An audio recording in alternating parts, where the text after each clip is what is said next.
There's the muskie. There is the Chaos Shad 120. Yes, they catch muskies. Yes, they catch big fish. What is going on, y'all? In this video, we're going to take a detailed look at the new XPS Chaos Shad lineup and examine its strengths and weaknesses, as well as what sets these topwater lures apart from other ploppers on the market. Let's jump into it. The Chaos Shad lineup was introduced in 2024 with a total of 3 sizes and 7 colors. The Bullfrog, the Albino, the Ghost Shad, the Clearwater Shad, the Fractured Bone, the Bluegill, and the Matte Black. Like most plopper styles on the market, the Chaos Shad comes with a hard upper body and a hard propeller. If we look at the upper half first, you'll notice that the 3 sizes are relatively similar in shape, but the 120, the largest size, is slightly more elongated and cylindrical. Now with that said, all 3 models still have a deep belly, which allows them to stay upright and sit a little deeper in the water column. Alright, just caught that last fish just behind me. I think I see some stirring up. There it is. Yep. Thought I saw a fish up there chasing something. As we move towards the tail end of the lure, you'll notice that the propeller has a drastic cup shape, which helps create some real chaos on the surface. I did notice, like most other ploppers, the louder sound is heard best when retrieved at a faster pace, and it's much quieter when retrieved slowly. So if you're looking for a plopper to make a loud noise at a slow pace, this probably isn't your plopper of choice, and I would continue to stick with the Choppo 120 as it is far more superior in that category. Now, even though these models have a larger prop than most, I didn't notice any extra resistance in the water.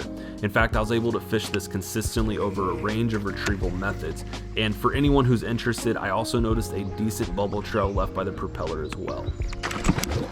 Now, I will add that the drastic cupping is somewhat of an issue, as I would occasionally catch the back treble hook. So there are several ways around this issue, but one of the ways that works great for me is adding heat shrink tube, and I have a video actually for that, so if you want to check that out, I will leave it in the description below.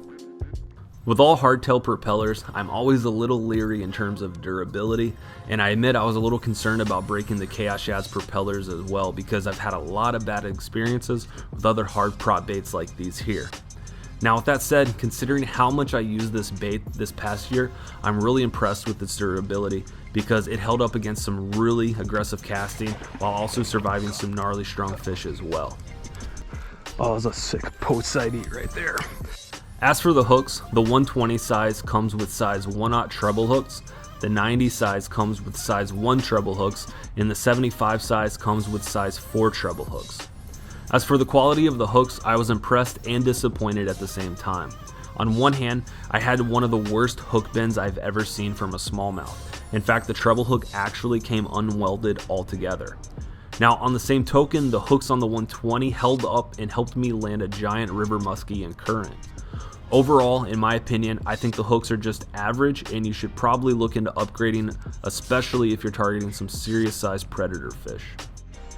Smalley doing some nice head shakes over there. In addition to upgrading your hooks, I would also look into upgrading the split rings as well. Although my hooks didn't give out against the muskie, the split rings almost failed on me, and that could have been really costly. A few other items I noticed was that there's a good sized gap between the propeller and the body, which helps eliminate grass and weeds from getting caught up. I also noticed a small ring on the wire between the body and the propeller, which is noticeably larger than the ones that come on the Whopper, Plopper, and Choppo. Also, from an aesthetic standpoint, all 3 sizes of the Chaos Shad have some of the biggest eyes I've ever seen on a plopper. Not that it's going to make a difference for you catching fish, but it is a super cool look. So what makes this plopper different from other ploppers on the market? Without a question, what caught my attention first and what truly separates these prop baits from others is the overall size of each model. With that said, let's take a look and compare each model against the Whopper, Plopper, and Choppo. As you can see, the Chaos Shad 120 is a lot larger of a profile from top to bottom. In fact, all 3 sizes outmass the competition significantly.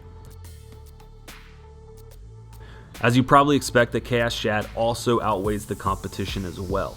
Here are the weights of each prop bait. As you can see, the Chaos Shad are overall heavier, which does make general casting and bomb casting a lot easier. But what really surprised me was how easily these lures surface after making contact with the water, given how much they weighed. In fact, it might be one of the quickest surfacing prop baits I've used. As soon as it makes contact with the water, you can begin retrieving immediately and have the Chaos Shad make its way across the surface in no time.